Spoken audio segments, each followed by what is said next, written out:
Hello and welcome to Who Wore It Better, where I review Raw and Smackdown back to back and try and figure out which show won for the week. Now, if you haven't seen the video I put out on Tuesday, The Ballad of Braun Strowman, my full-length parody of They Might Be Giants Particle Man. Of course, last couple of months here on this segment, I've been doing the little sporadic gags for Braun Strowman. Well, this is the full-length version of that. I put it out on Tuesday. I'm very proud of it. It's my first music video in a couple of years. I hope you enjoy it. If you haven't seen it yet, I recommend you check it out. Beginning with Raw, Kurt Angle opens the show. He says, I've been a part of the WWE family for 20 years, give or take a few.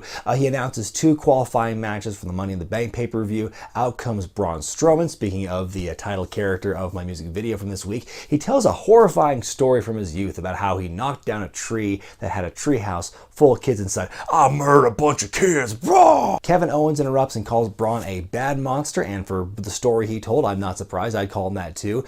He demands to be put in the Money in the Bank ladder match immediately, but Kurt makes a qualifying match between he and Braun for right then and there. It's a pretty good match. I think Kevin and Braun make things look as competitive as they possibly can, given the strength of Strowman here. One of my favorite parts of this match is when Kevin Owens does a tornado DDT onto Braun off the barricade on the outside, and he tries to get Strowman counted out a couple times in the match. You know what my favorite part about that was? No 10 chance. But anyway, Strowman makes his comeback. He shoulder tackles Kevin on the outside a few times. That never gets old. Hits him with a running power slam to win the match, and now he's in the Money in the Bank ladder match, the men's version of that. Can't wait to see what ridiculous big man spots they do with him at that show. We get a promo from Roman Reigns backstage where he complains that I can't do anything about the backstage politics here. I can only handle my business in the ring. Roman complaining about backstage politics holding him back has got to be the biggest rib of all time. 6-man tag match up next as No Way Jose, Titus O'Neil, and Apollo Crews take on Baron Corbin and The Revival. Finally, we get a legit conga line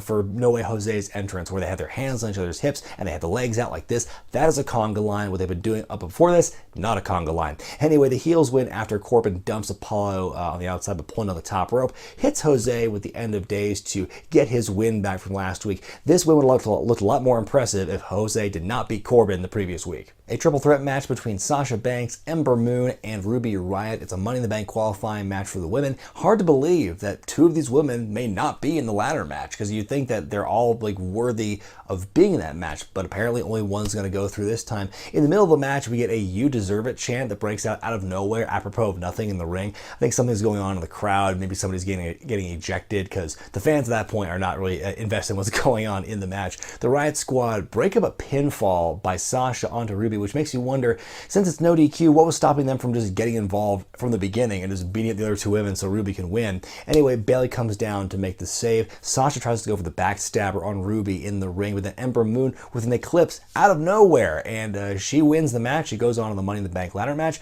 I really like this match. This is one of my favorites of the week. We then get a big segment involving Bobby Lashley. It's very dichotomous, very like 2 sides of a coin, where it's like, which one are we supposed to invest in more? Because we get this promo package talking about Bobby Lashley's youth, like being in amateur wrestling, being in the army, coming to WWE the first time, becoming a US champion, headlining WrestleMania, which was not exactly true, and also he was on a 10-year hiatus from WWE, that is. We're not going to talk about his Impact stuff. So that promo package was okay. It gets you hyped up, gives you more background about who Bobby Lashley is, for those of you who don't know. And then we go into this interview with he and Renee Young, and Michael Cole, before the whole thing, hypes it up as being Bobby Lashley, unfiltered, and all Bobby Lashley talks about in this promo is his sisters, how one sister tied him up in the woods and another one hit him with a broom, another one gave him the scar under his eye. Should we be signing Bobby Lashley's sisters to the company? Because they sound like badasses right now compared to Bobby Lashley himself. This was a very weird promo, very weird segment. How is this supposed to make us care about Bobby Lashley when he talks about how much he loves his sisters? I don't get it. That was just talk about, we've been waiting so long to finally hear from Bobby Lashley, and this is what we get. I would have rather had him talking to Finlay. You say your name is Finlay and you like to fight. I say your name is Finlay and you're a bastard. That was better than what we heard in this interview with Renee Young. We get Jinder Mahal versus Chad Gable in a rematch from a couple of weeks ago. Coach says he sees a young Kurt Angle in Chad Gable. Coach, we all did at one point. We all did. Mahal picks up his first win since coming back to Raw by hitting the Colossus on Chad, so more 50-50 booking. Everyone looks good in the end, right? After the match, Mahal puts some more of a beating on Chad after Sunil gets in Chad's face. Yeah, at least Chad didn't revive himself and win the post-match beatdown to really even out the whole segment. So right now, Mahal does end up winning, and it's not the last time we'll be seeing him tonight. So twice in this show, we get this one particular backstage segment that repeats itself, but with a little bit different ingredients. Because they both open up late on whatever Kurt Angle's talking about. Like it opens up and Kurt's in the middle of a sentence where he's talking to somebody and he just stands like this for a couple seconds. Then the camera slowly pans over to reveal who he's talking to. And the first time it's Goldust, and the second time it's Zack Ryder. And both of them ask, hey, can you give me a shot to be in the Money in the Bank ladder match? And before Kurt could answer in the affirmative or the negative, out comes Jinder Mahal to interrupt. And the first time it happened, that's how he got his match with Chad Gable. The second time he comes out and says, when I beat Chad Gable, give me this match. And Kurt says no. And then Jinder walks away. And then in the end, neither person who Kurt's talking to gets an answer. And like that was a really weird, the fact they did it twice in one show and they fucked up the beginning both times. You don't hear Kurt's opening sentence, and it's a really weird technical thing. And I don't think this is going to count toward my score of Raw, but the fact they did it twice and it was the exact same formula, that's pretty lazy. We get Heath Slater and Rhino taking on Drew McIntyre and Dolph Ziggler. I hate the transition between Drew's theme and Dolph's theme, because you get this badass bagpipes playing for Drew, then all of a sudden the record scratch, which interrupts his theme, and then Dolph comes out. It's already lazy enough to have, two guys' themes just played back to back like Cesaro and Sheamus, but this one with the record scratch sound actively like hurts Drew and makes the whole team look kind of stupid. When Drew tags in against Heath, we get a brief 3MB chant. Let's hold off on that reunion just yet, guys. Cool double team move where Drew has Heath like grab him by his ankles, has him upside down over his back, over the ropes. Dolph super kicks Heath, and then Drew launches him back in the ring. Very unrealistic strength, but I liked it. Anyway, Dolph and Drew win in a squiggity squash match. We get Elias versus Bobby Roode in their third match in as many weeks. Good promo by Elias before the actual match begins. My favorite part about this match is when Cole and Graves refuse to let Coach get a word in edgewise for pretty much the entire match. It's pretty hilarious. No matter how hard Coach tries to just keep interrupting him. Elias tries to drive Bobby Roode's throat into the turnbuckle bolt like he did last week, but Bobby blocks it. He goes on to win with a glorious DDT. So it's not exactly 50-50 booking because Elias technically won the first two matches, but it's pretty much 50-50 because the second match was just kind of like a bullshit like count out thing. The Intercontinental Champion Seth Rollins makes his way out, cuts a promo, says, unlike The Miz, he's a fighting champion. I'm like, huh? Like, I mean, I know The Miz is a heel and at times cowardly, but I don't think he could ever be described as someone who's not a fighting champion. That pretty much runs counter to how The Miz operated. Even when he was, even when he's a chicken shit heel, he still defended the title pretty frequently. He makes an open challenge to anyone out there who wants to fight for the title. Mojo Rawley answers the call, of all people. Interesting. It's his Raw debut. We get a "We Want Ryder" chant a lot during his promo and during the match itself. It's a pretty good showing actually between these two. I think Mojo does look very good in this match. Rollins is making him look $1 million. Rollins wins after hitting the knee, which is shown at a bad angle and kind of whiffs it, then followed by the stomp, which you see Mojo take the bump, and he has to kind of like get in position for it. So that's the one nitpick about this match, is just that finishing sequence didn't look exactly crisp and perfect, but it was not a bad match overall. Rollins retains. We get Bo Dallas and Curtis Axel taking on the Woken Lovers. I feel bad for Matt and Bray, I really do, because no matter how hard they try, when their name graphic shows up in the lower third, they're always like not lined up with it. So it's like Bray's here, and it's Matt's name, and Matt's here, and it's Bray's name. They even had the right alignment when they first walked out. By the time they played the lower third, Matt's over on this side. Like, no, Matt, you screwed it up. I actually feel bad about it. I'm pretty sure it's the first time that Bo and Bray have shared a ring together in a match on the main roster, if not in a very long time, maybe ever, as far as I know. Even Cole makes a reference to their relationship, saying there's no brotherly love there between the two of them. Now, up until now, Matt and Bray have been doing a terrible double team version of the Twist of Fate, but on Monday this week, they shook things up a bit by doing a terrible double team version of Sister Abigail, where it looks like Matt and Bray take bigger bumps than the guy who's taking the move. Matt and Bray win, and that's the match? Main event time, a Money in the Bank qualifying triple threat between Finn Balor, Sami Zayn, and Roman Reigns. Props to Sami Zayn for dry humping the ladder on his way to the ring. Again, hard to believe that two of these guys may not be in the ladder match at the pay-per-view. Kind of mind-boggling. Zayn and Balor double team Roman, which gets one of the biggest pops of the night. They take him out in the crowd, and so we get Finn versus Sami for a while. I love Sami's mannerisms, because after they take out Roman, Sami immediately like hits Finn with an elbow and does this weird like shoulder thing like this. Like, what are you doing? Like, his mannerisms are just so over the top. I love it. Roman does get back into the match. He looks to take out Finn, but then Jinder Mahal shows up and trips Reigns to a huge pop. Has Jinder Mahal become the babyface I never knew I wanted him to be?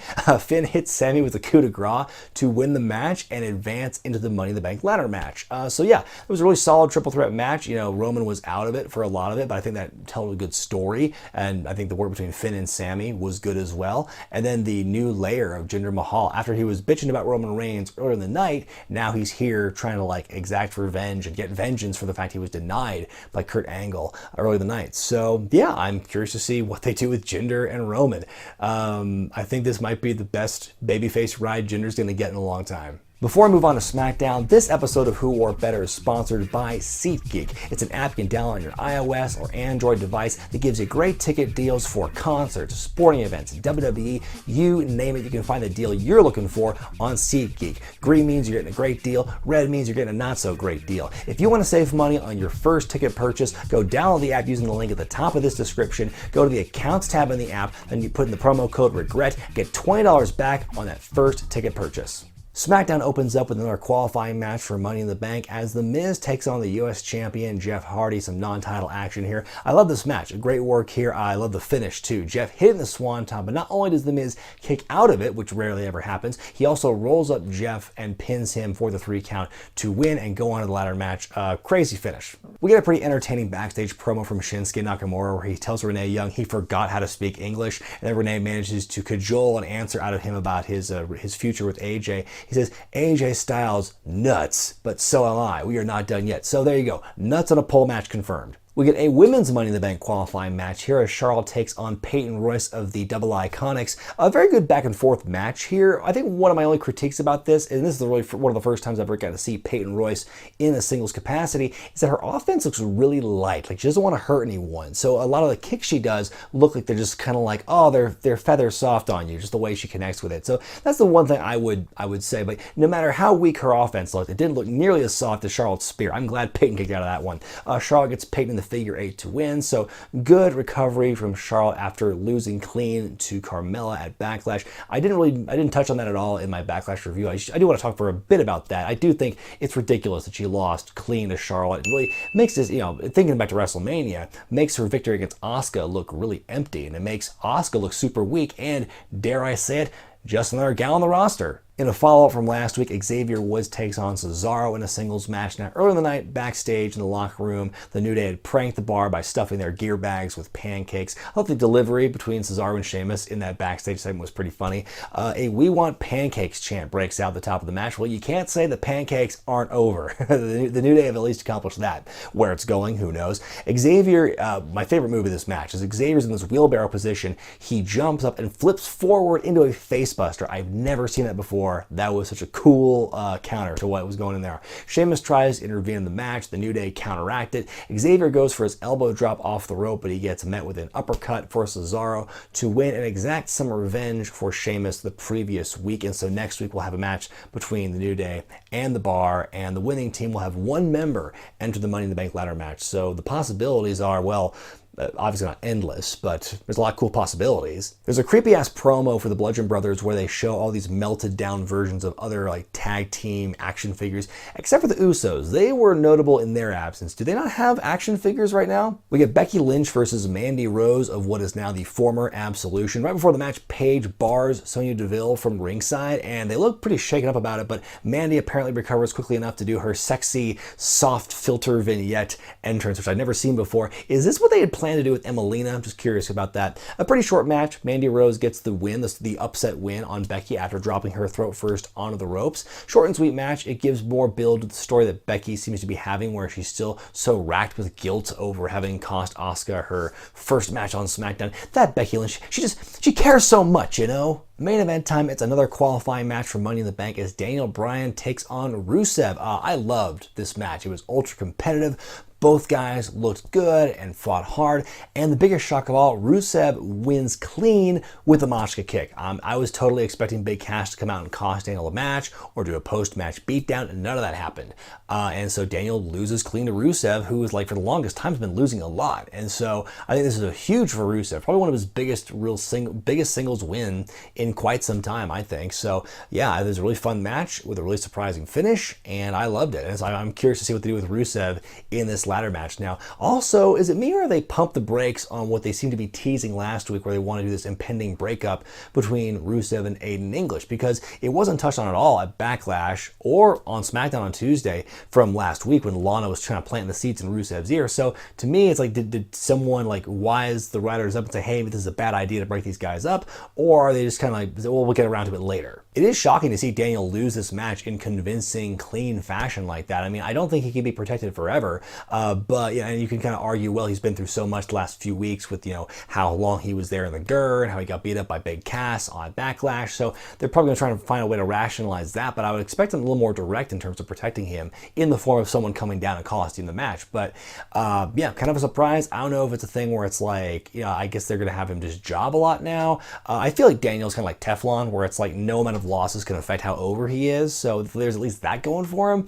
But I don't think people want to see him lose all the time. They want to see him win. And like, he's inspirational in that way. So it's like, he's coming back. Like let him win. Time now for me to decide which show won for the week, Raw or SmackDown. This week, I'm going to give the nod to the Blue Show on SmackDown. I think this is one of the strongest episodes of SmackDown I've seen in quite some time. A lot of great wrestling with some surprise finishes as well. The only thing I would have liked on SmackDown to have seen more of was more emphasis on AJ and Shinsuke and the fallout from Backlash there. I know they each got a backstage promo on Tuesday, and sometimes that's all the WWE title gets on SmackDown every once in a while, but like considering the controversial ending and how that left a bad taste in a lot of people's mouth, you would think that like the authority figures on SmackDown would find some way to quickly rectify what happened and say, right, Money in the Bank, this is happening instead, and so we're going to make sure there must be a winner or something. The fact they put it off for some future time, to me, that was just, I mean, maybe it was a timing issue, they couldn't fit that in there, but I would have liked to see some more emphasis. It is, you know, the biggest title in the company, biggest title on SmackDown.